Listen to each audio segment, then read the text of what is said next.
안녕하십니까, 김석기 목사입니다. 오늘 9월 5일 성경 본문은 창세기 18장입니다. 오늘 18장 본문은 크게 네 가지로 나눠 살펴볼 수 있습니다. 첫째, 아브라함이 세 명의 손님을 맞이한 것. 그 중에 한 분은 하나님이 나중 말씀을 보면 나옵니다. 둘째, 하나님이 아들 이삭을 향한 예언을 할 때 사라가 믿지 못하고 웃는 것. 셋째, 소돔에 대한 하나님의 심판 계획이 나옵니다. 마지막 넷째는 아브라함이 소돔의 구원을 위해 중보하며 호소하는 장면입니다. 하나님은 아브라함과 교제하셨습니다. 그리고 오늘 본문 17절 말씀처럼 하나님의 계획을 아브라함에게 숨기지 않고 아브라함에게 말하길 원하셨습니다. 오늘 1절에 하나님이 아브라함에게 나타나서 친히 말씀하십니다. 그런데 1절에 세 명의 사람이 나타났다고 합니다. 이 세 사람은 단순한 사람이 아니라 의미 문맥으로 봐서 찾아온 세 명 중에 두 명은 천사이고 한 분은 하나님이었음을 깨닫게 됩니다.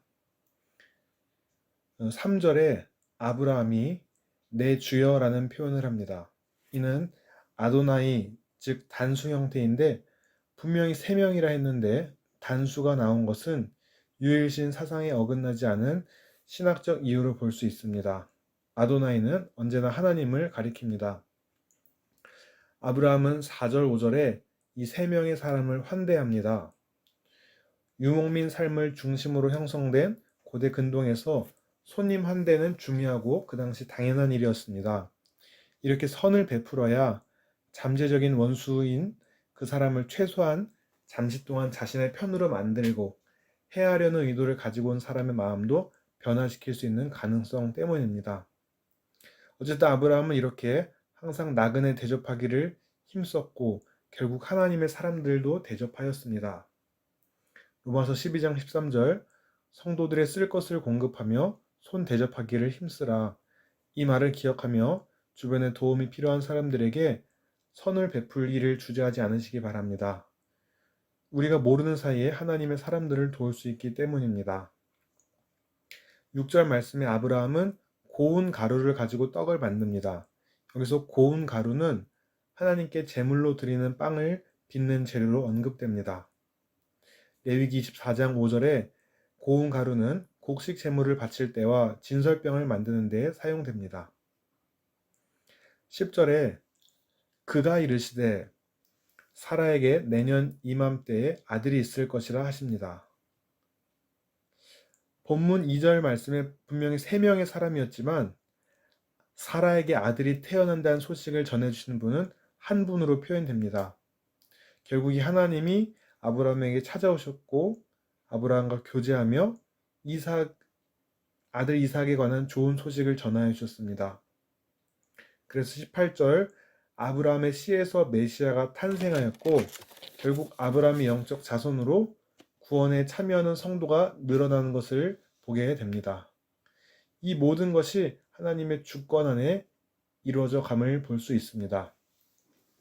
이렇게 하나님의 주권으로 자녀가 생기고 그런 이야기들을 할 때에 사라가 그 뒤에 장막, 즉 천막 입구에서 듣고 있었습니다. 그러면서 자조적인 웃음을 지으며 내 나이가 많아 이미 생리가 끊어졌고 인간적으로 임신할 가능성이 없는데 무슨 소린가 하면서 속으로 이렇게 생각합니다. 그런데 하나님이 그 사라의 속으로 한 것을 들으시고 여호와께 능치 못한 일이 있겠느냐라며 사라를 꾸짖으십니다. 그러자 사라는 두려워서 웃지 않았다고 거짓말로 부인합니다. 사라가 말하지 않아도 무슨 생각을 하신 것을 아는 것이 벌써 그 말한 분이 누구신지를 증명하는 일인 것입니다. 16절 아브라함을 찾아온 그 사람들이 거기서 일어나서 소돔으로 향하고 아브라함은 그들을 전송하러 나갑니다. 그 사람들은 소돔성의 진상을 파악하러 이제 갈 길을 갈 것입니다. 17절에서 21절은 하나님의 독백으로 진행되며 하나님은 아브라함에게 소돔과 고모라에 대한 하나님의 근심을 말씀하십니다. 하나님은 소돔과 고모라의 부르짖음이 크고 죄악이 무겁다 하십니다.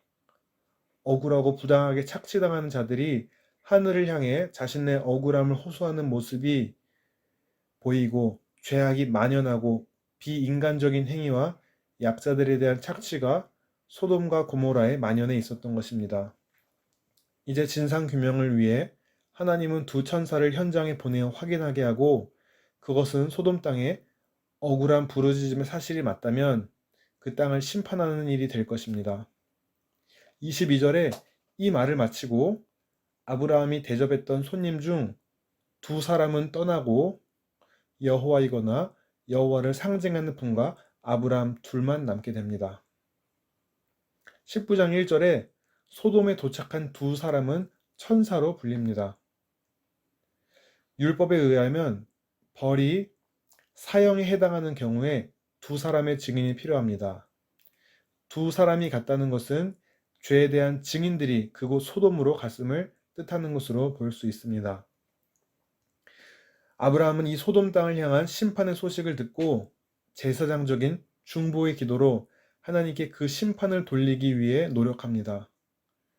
처음에 하나님께 50명의 의인이 있다면 의인을 악인과 함께 어찌 멸하실 수 있겠습니까? 그러니 의인 50명만 있으면 소돔 땅을 벌하지 말아주세요. 이렇게 하다가 점차 10명까지 내려와서 의인 10명이 있어도 멸하지 말아달라 합니다. 저는 때때로 생각할 때 왜 아브라함이 10명에서 멈췄지?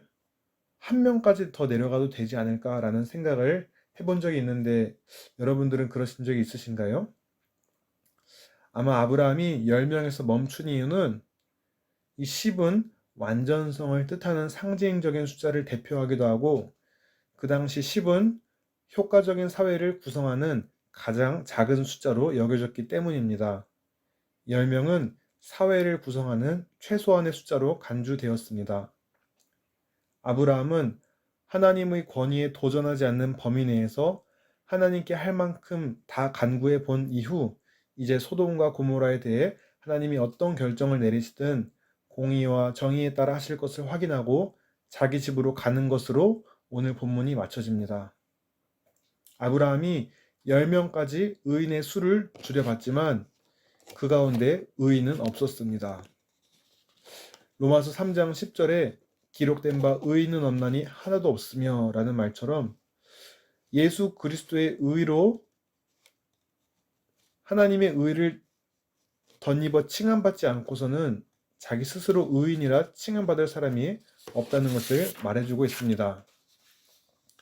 또한 하나님은 아브라함과 그 후손을 통해 의와 공의를 행하고 여호와의 길을 지키도록 명령하십니다.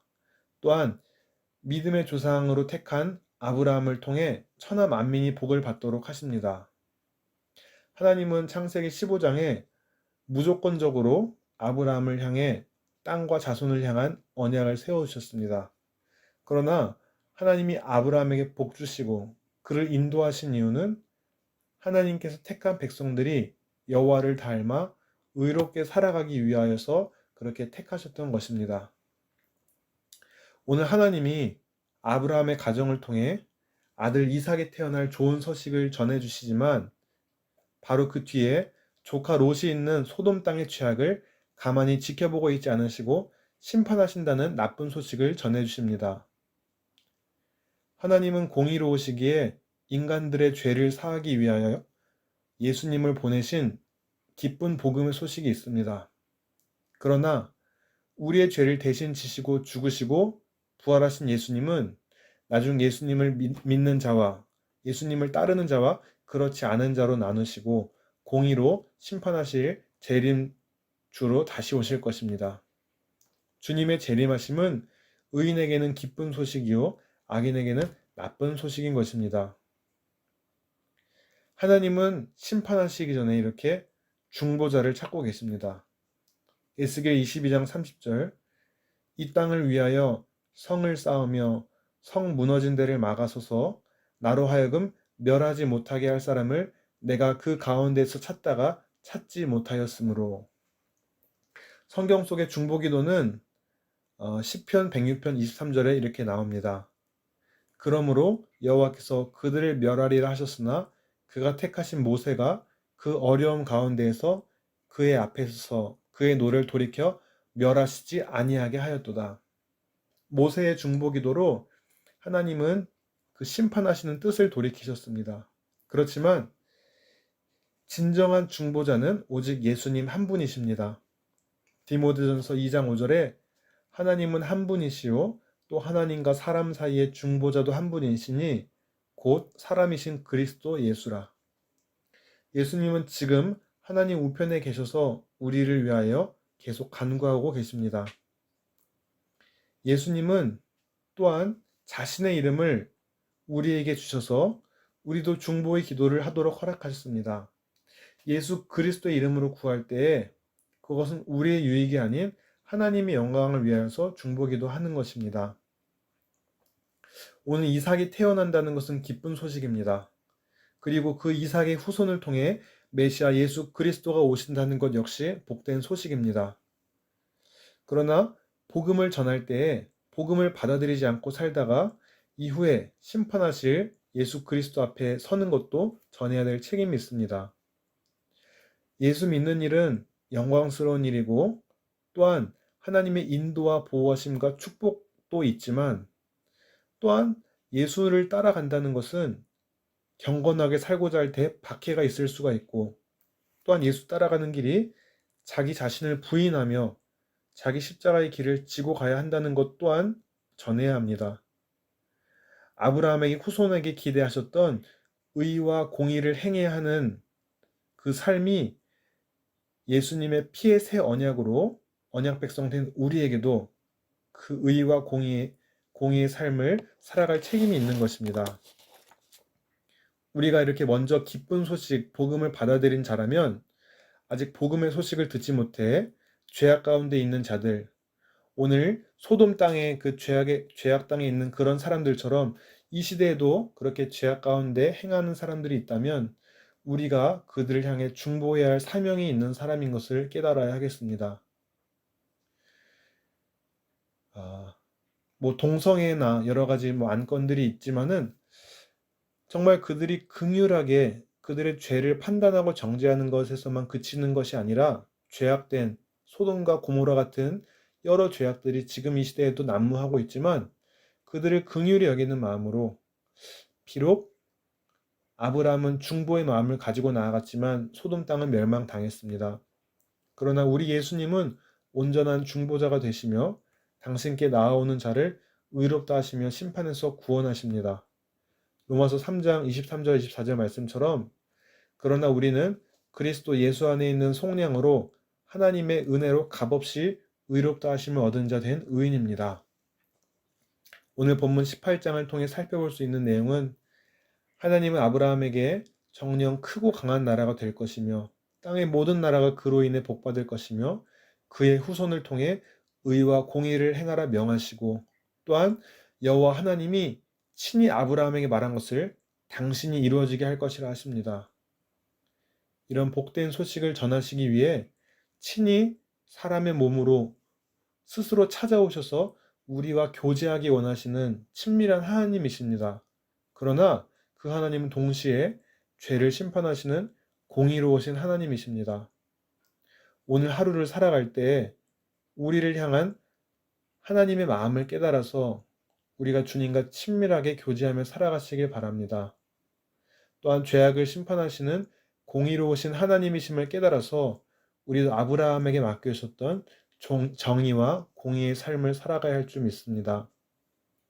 오늘도 먼저 하나님의 뜻을 깨달은 자로서 중보하는 마음으로 내가 먼저 주님과 동행하며 의롭게 살고 우리 가정과 교회와 일터와 이 나라에 중보해야 할 것들과 중보할 영혼들이 있다면 주님의 마음으로 하나님께 간구합시다. 이렇게 하나님의 뜻대로 의와 공의를 행하며 또 죄에 빠져 죽어가는 영혼들을 향해 중보할 때에 우리를 통해 많은 영혼이 주께 돌아오게 되기를 예수님의 이름으로 축복하며 기도드립니다. 아멘.